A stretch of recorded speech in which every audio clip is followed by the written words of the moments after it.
watching the News Hour First. Debate number 1 on Times Now, Super Prime Time.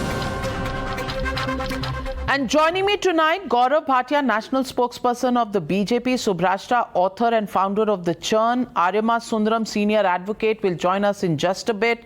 Tehseen Poonawala, political analyst, Sanjay Hegde, senior advocate in the Supreme Court. But my first question goes to Ms. Reena Gupta, spokesperson of the Aam Aadmi Party. Reena Gupta, the questions are only increasing, and the questions come out of the statements made by the Aam Aadmi Party itself. You know, there has been a charge that has been made that Mr. Manish Sisodia got a call from the BJP and there was an lucrative offer for him to leave the Aam Aadmi Party and join the BJP. On the other hand, are other issues of money laundering, cases that are being registered, and questions that are now being raised on the profit margins of those who got liquor license. If the profit margin per bottle was increasing from 33 rupees to 330 rupees and the cost for the consumer was also rising, why then were you so impressed with the excise policy that had been presented in Delhi? So Navika, first of all, the Bharatiya Janata Party does not seem to be able to get its numbers right. One day they talk about 10,000 crore scam in the liquor policy. Mr. Manoj Tiwari was screaming from rooftops, 10,000 crore ka scam ho gaya. Then they spoke about some 500 crore scam. Then they spoke about some 144 crore scam. Now you look at the CBI chart sheet, it talks about 1 crore. Even in that 1 crore, they say that they've heard from their sutron se pata chala hai. There is no money trail. They spent 15 hours in Mr. Manish Sisodia's residence. They did not find anything. So the bottom line is that every day they start taking out one part of the policy and coming out with some arbitrary numbers from the hat with no proof, no evidence to back those numbers. And you can't take out different parts of the policy and then discuss them on a TV debate. You have to look at the policy. He was basically trying to make sure that business becomes more transparent. The policy was trying to ensure that the government does not remain in the liquor business. The government has no reason to remain in the liquor business. So the policy was going to bring in more market forces, make it more competitive. However, because of the interference of the LT, the policy was not allowed to be implemented the way it was planned. And that is the reason why, you can't take out one part of it ki say ki commission zyada kar diya, licenses kam kar diye, ye kar diya, wo kar diya, because these things, when you take out one thing out of context, it doesn't make any sense. The bottom line is, since the time Aam Aadmi Party government has been elected in Delhi, the Bharatiya Janata Party has been trying to frame false illegal charges against all our elected representatives, 150 FIRs against our MLAs, raids against the Chief Minister, raids against the Deputy Chief Minister.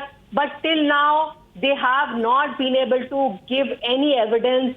There has been no charge sheet filed against any of our MLAs. Most of them have been let go. In fact, the courts have come down very heavily on Delhi police and said that this is vindictive politics, this is vendetta politics. But Reena Gupta, it's also true that Mr. Satyendra Jain was arrested about 2.5 months ago, if I'm right, and he still hasn't got bail. So why do you forget that part, of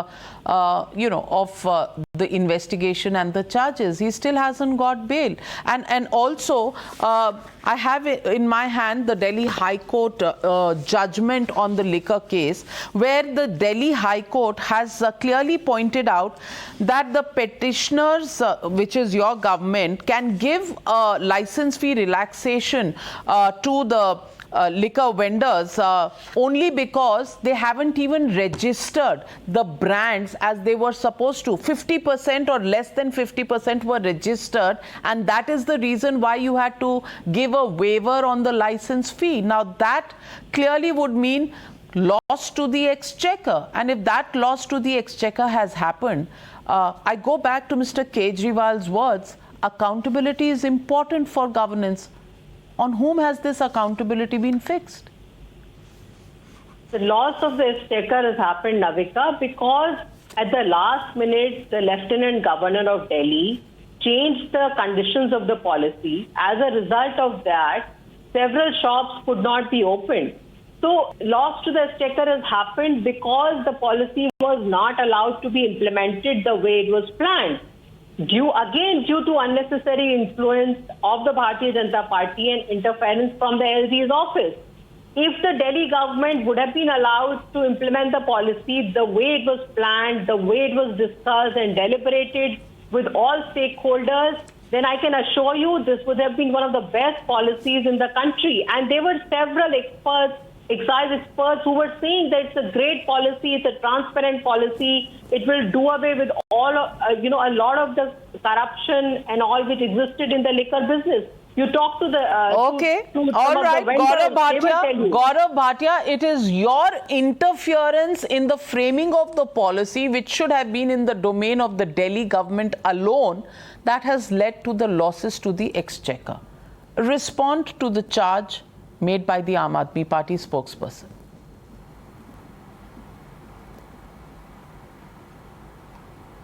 Navika, this probe is weighing so heavily on the minds of Arvind Kejriwal, Manish Sisodia and the spokespersons.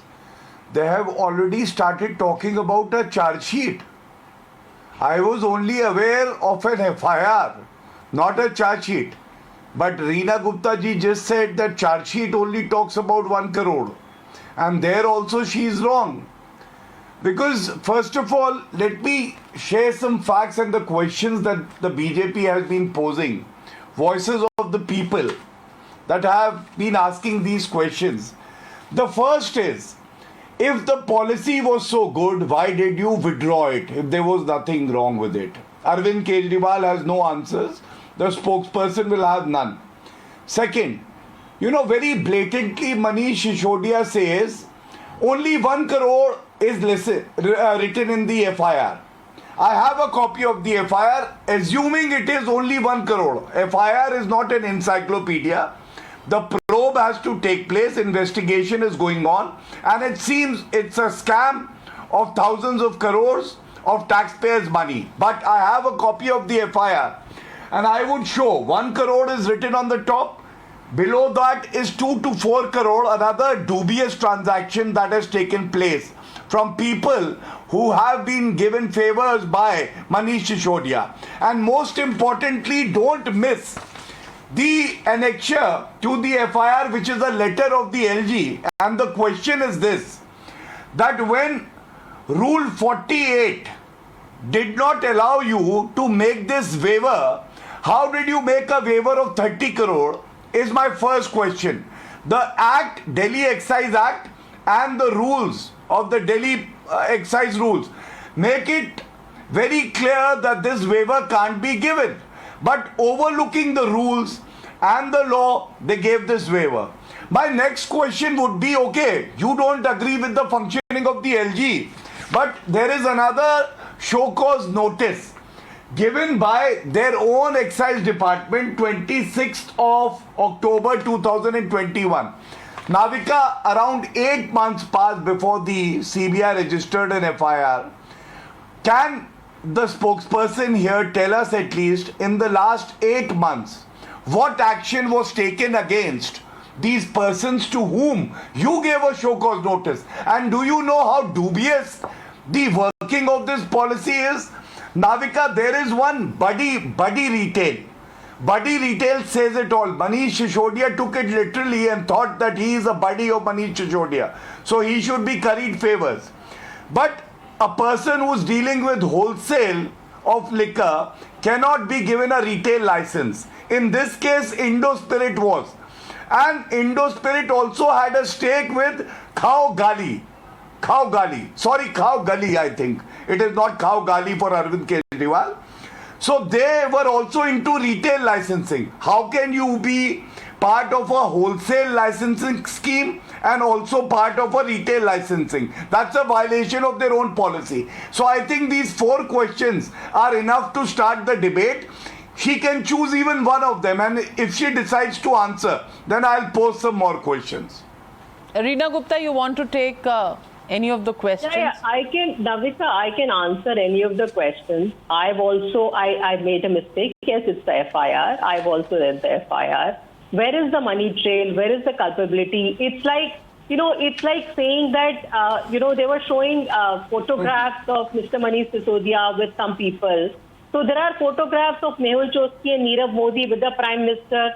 Can we establish that Mr. Modi was involved in allowing Nirav Modi and Mehul Choksi to run away? No answers. These are willful defaulters. They are photographs. And these are willful defaulters according to the government of India. But that's not the question. The question is about the linkage between the companies that he's talking about. You can't establish culpability like this when there is no money trail. Where is the culpability? Where is the money trail? That's a matter of investigation.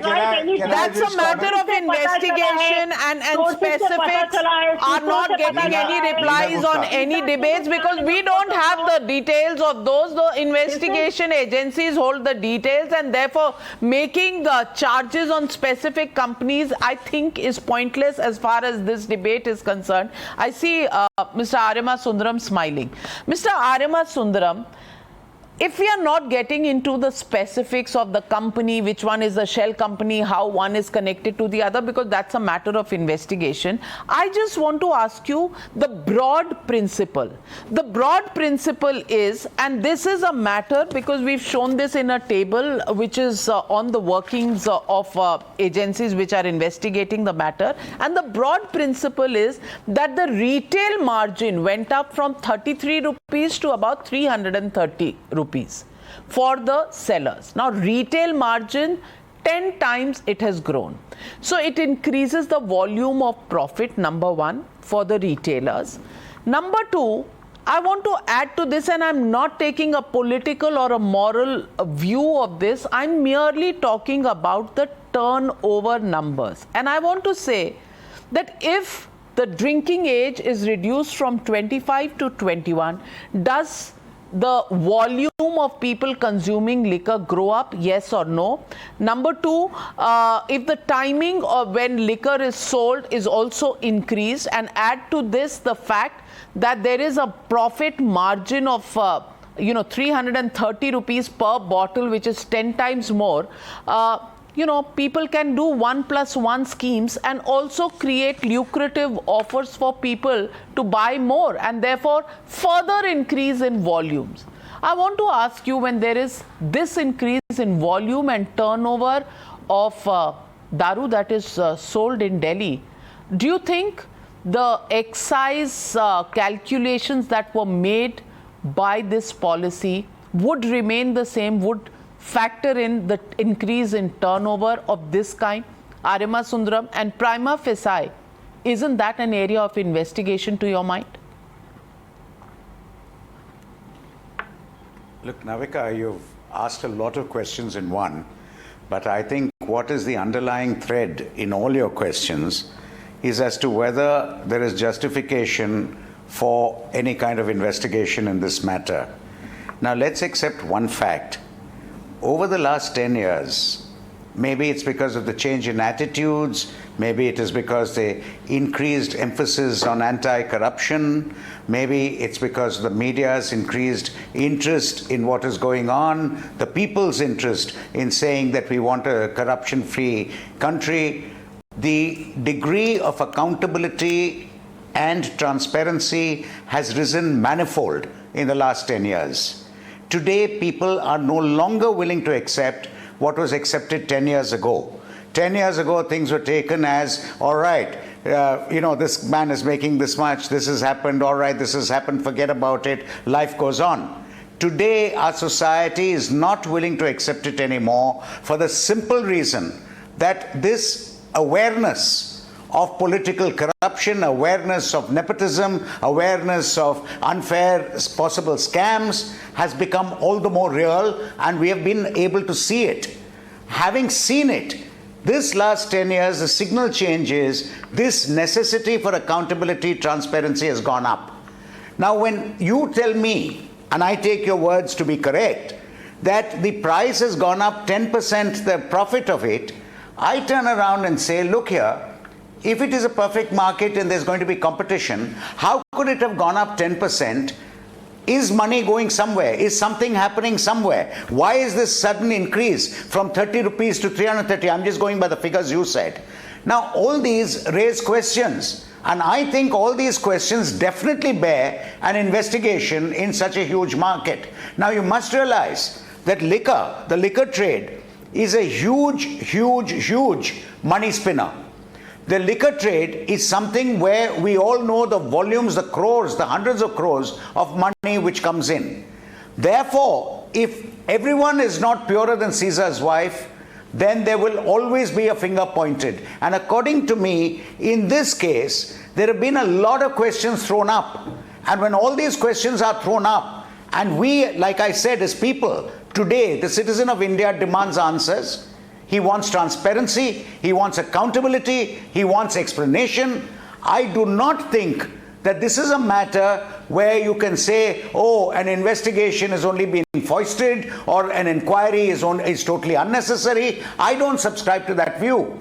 I feel if the inquiry is there, then it's a duty to answer to the inquiry and satisfy everybody that all is clear and that there is nothing wrong in it. So I don't find anything wrong in the inquiry at all. On the contrary, I feel in a matter involving these kind of stakes, an inquiry which has raised various questions should progress and should be answered. And that is what I think a citizen of India would demand. Sanjay Hegde, that's the moot point. If there is an inquiry, the fact is there are questions that are being raised, but the answers are coming in the form of कट्टर ईमानदार हैं, BJP से offer आया था कि छोड़कर आ जाओ, सारे इन्वेस्टिगेशन केसेस बंद हो जाएंगे. I want to ask you, can there be answers which are political in nature and then satisfy the citizens of India? Because this really is not about politics. Politics is the side story, and that's the way it should remain. What should really be the issue here is, was there corruption, wasn't there corruption? Because that's all that citizens would want to know. In this case, do you think the fact that there is political blame game that is overshadowing the actual questions that are being raised or answered is leading to some sort of a perception that dal mein kuch kala hai? Well, the perception that dal mein kuch kala hai is something that you and your shows have encouraged over the past decade or two, as Aryama was saying. So it's everything is dal mein kuch kala hai. Look, 1,76,000 crores. Everybody went yelling about it.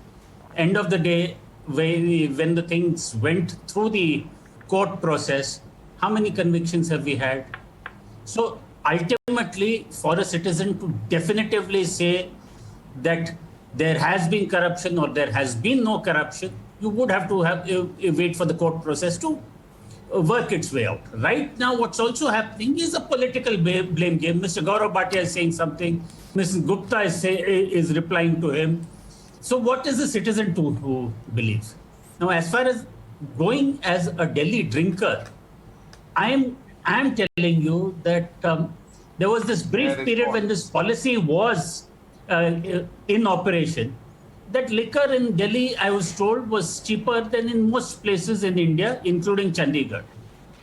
Now, that policy having being reversed, I believe that at many places you can't, which were familiar haunts, you can't find a drink. Maybe the politicians of today do not think that the drinking classes are a huge voting bloc, or nobody wants the drinkers' vote. Maybe take your chances with that. This right now is a political campaign on one side, and it is being replied to politically. Sanjay, are you mixing voting and democracy with your drink? Because to my mind, there is an economic theory which says that if something is cheaper in one place and in a place close by, it is more expensive, then smuggling takes place. Isn't that the economic principle, Arima Sundaram? Are we now going to begin to say that voters were very happy because daru was cheaper, drinks were cheaper, so the policy is fine? Is that a flawed way of looking at the policy and the questions that are being raised? Can I just complete my point, Navika? You see, that was exactly what happened in the 2G case. But in the 2G case, you bring it up again and again, Sanjay Hegde. Let me tell you, in the 2G case, the Honorable Supreme Court cancelled 122 licenses. You're pointing a finger at the media at times now, saying that what happened, there was no conviction. My friend, why don't you ask this question to the Supreme Court, which cancelled those licenses, and still there was no conviction? Why are we asked the questions? Why not the Honorable Supreme Court, where you go every day and argue cases? Exactly, and that's a decision of the Supreme Court which has been criticized by many. Mr. Sundaram will tell you that he did appear for many of those companies also. And cancelling sovereign contracts in that case was a huge economic travesty, if not a judicial travesty. Be that as it may. Today, let's get back to the facts of this case. In this case, there was a policy which made liquor substantially cheaper for the consumer. The policy also said that it would possibly gain more revenue for the state. It appeared to be a win-win situation.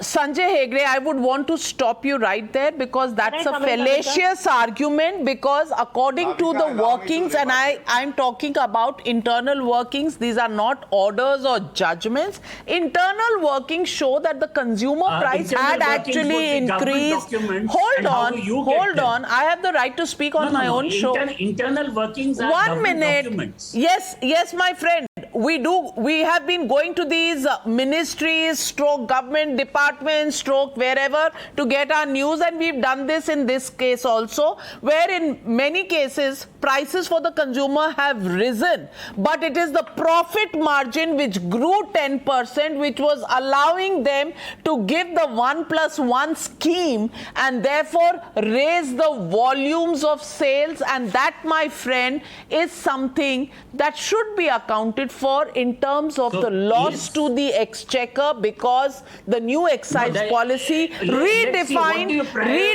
excise collections. But hands going up on the panel. Arima Sundaram first, and Gaurav Bhatia, I'm coming to you after that. Arima Sundaram. Can I comment, please, Navika? Everybody's asking me questions. I should get a right to respond.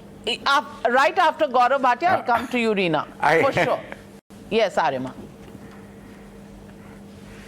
Look, as far as I'm concerned, Navika, I heard what Sanjay said.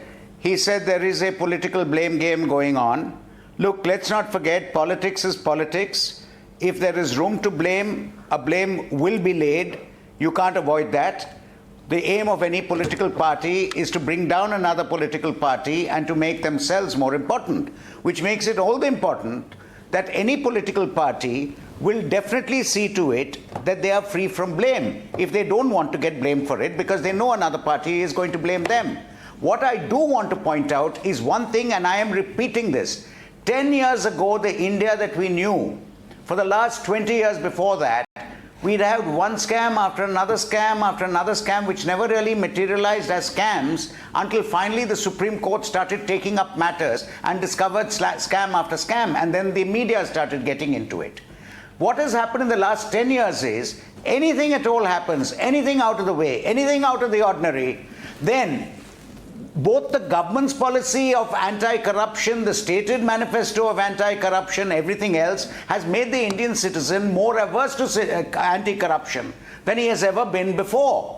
It is no longer a way of life. It's no longer an acceptable thing. It is no longer acceptable that people say, politics may, this kind of thing goes on. We've got to accept that there is corruption. People in India today, especially the youth, the younger drinking age that my friend Sanjay Hegde is talking about, they are probably the most vociferous against corruption.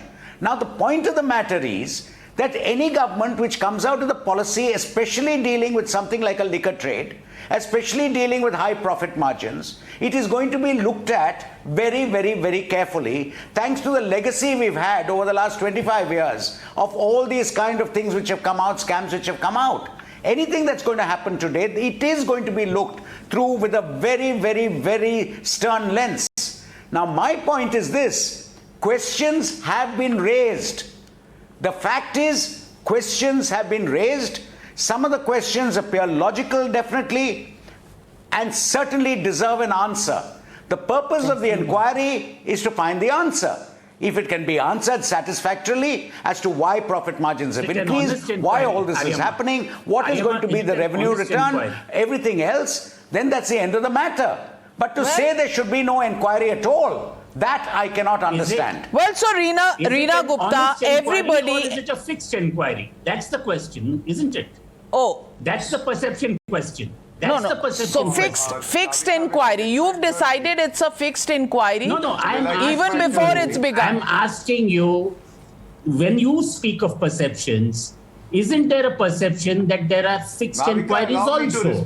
Now, just 1 minute, Gaurav, because Aryama referred to me. Let me just put this thing to Aryama. Aryama, you know that there are several inquiries which are there for the purposes of fixing people. Right from your DMK days of the Chief Secretary case, EP Royappa's case, we've had government after government after its I got your opponents. question. Is this a fixed inquiry? Are you trying to fix somebody? Gaurav Bhatia, that question is better answered by you than by Aryama. So Gaurav Bhatia, respond.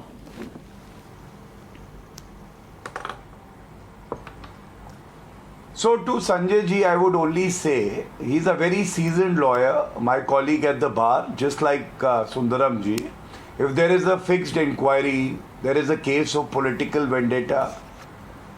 Sanjay ji, don't you agree, even Aam Aadmi Party and Manish Sisodia can move the court and get the FIR quashed? That's the relief. This is free advice from our side, but the broad principles, because Sanjay bhai spoke about broad principles, Sanjay ji, leave the politics aside. You are a very astute lawyer. I will only talk to you in legal terms. Tell me, when an FIR is lodged, especially in the case of CBI after the PE, is there a prima facie case or not? Is CBI entitled to investigate or not till the investigation is stayed or the FIR is quashed? Third, these are the questions that have been posed and none have answered the questions I'm raising. How can you give license to a blacklisted company? How can you refund 30 crores which is in violation of Rule 4811B of the Delhi Excise Rules? How can you waive off 144 crores when there is no specific provision in the tender as stated by the LG? And why did the revenue of the Delhi government, and you will be surprised, Sanjay Ahegla, you will also join me, in 2019-20, the excise revenue was 6,898 crore. And in 2021-22, in the first quarter, it is only 614 crore. Multiplied by 4, and it comes to 2,400 crore approximately. Still down by 60%. Who's getting this 60% money, around 3,000 crore? This needs to be answered. It is because you interfered in the policy, and isn't that the allegation being made, Tehseen Poonawala, by the Aam Aadmi Party, that it was the BJP which was not allowing this policy to go in toto, which caused. So Tehseen Poonawala, where do you stand on this entire controversy? Because I'm coming to you, Reena, right after, because Tehseen has a question to you. You can answer all the questions together. Tehseen. Namaskar, Navika ji. Finally, I come into the debate. So I'm going to be brief, but I want to ask some very specific questions of the AAP spokeswoman. 2 or 3 very specific questions. You claimed your policy would bring in about 10,000 crores of revenue, which is now down to about 2,000 crores. So there's certainly been a loss in revenue. Nobody is disputing that. If there has been a loss in revenue and you are blaming the LG for it, why did you go ahead for the implementation of the policy when the LG had clearly objected to it as per your statement right now on Times Now? If no, then why has there been a loss if the LG did not interfere? A. B. Manish Sisodia ji claims that BJP is trying to bribe him. That is a very serious criminal offence. If true, why doesn't Mr. Manish Sisodia ji file an FIR under 120B and 420 and, frame charges against the Bharatiya Janata Party? This is a criminal offence. It's not a political charge that Manish Sisodia ji is making. He claims it as evidence. So he's duty bound to file that. And third, Mr. Kejriwal promised 500 schools, he's now fighting to open 500 liquor stores. Let's leave that aside. Mr. Kejriwal, when he was doing the movement India against corruption, he would often accuse BJP and Congress of corruption, and he would say, look, step down until you're proved innocent. In this case, I don't see Mr. Sisodia as corrupt at all. But why doesn't Mr. Sisodia step down, prove himself innocent, and come back? Why is he continuing? Reena Gupta ji, answer all the questions and also answer, forget Mr. Sisodia, who's not, only an FIR has been filed. Mr. Satyendra Jain is in jail for the last 2.5 months. Even he hasn't stepped down. So, Reena Gupta ji, please answer all the questions. So, Navika ji, first of all, let me say that we are not shying away from any inquiry. Any inquiry can happen. We welcome it. Having said that, what happens is that this government is known to file such inquiries and to, raid opposition leaders. We have seen it happening all over the country. There are opposition leaders who are on record from Maharashtra, Pratap Sarnaik and all, who have said that why don't you make friends with Bharatiya Janata Party, otherwise we will be raided by ED and CBI. So that fact is there for the whole country to see that how Bharatiya Janata Party-led central government is in a just like on a vendetta politics of harassing opposition leaders. Now what happens, Navika ji? Of course the inquiry can go on, but you are wasting the precious time of all of these ministers. Now Manish Sisodia ji, Satyendra Jain ji, who would have been spending their hours, their time in trying to figure out the best schools and best hospitals of Delhi, are now basically being summoned by CBI, being summoned by ED, are wasting their time in all of that. When the day any of these agencies raid these ministers, there's prime time debate, Navika ji. There was prime time debate when there was an FIR filed against any of our MLAs. The day the charges are dropped, the day they are let go, no debate happens. So what you have done is you have basically disreputed, discredited all of these leaders, whereas these were all false charges to start with, and that the conviction rate. Can I complete? I'm so sorry to interrupt. Can I complete? No, you cannot interrupt. Well, Reena Gupta, the charge against you is that the Aam Aadmi Party has done its own share of shoot and scoot politics. You've taken the name of all and sundry and blamed them for all kinds of corruption. So clearly, that argument is not really going to take you anywhere. But yes, the jury is still out on whether the charges that have been made by the BJP and being investigated by the CBI will hold in a court of law. On the other hand, will the Aam Aadmi Party be able to come out and give the explanation, not just the explanation on the excise policy, but also on the issue of the attempt to buy out Mr. Manish Sisodia by the BJP, because that really is a serious charge. And as I close this debate, I want to clarify to our viewers tonight that there was a news break which was put out by ANI, which said that there was a case registered by the Enforcement Directorate against Mr. Sisodia and 14 others. Well, the clarification has just come from the Enforcement Directorate that the wire service that reported this ANI in this case was wrong, and that so far the ED hasn't officially gotten into the investigation. No FIR or ECIR as it is called. So putting that on record here on the NewsHour, clearly many questions, very few answers. Who's going to be left holding the baton in this case is the big question. Will the BJP and the CBI conclude the investigations? Will the Aam Aadmi Party be caught in their own web of policies?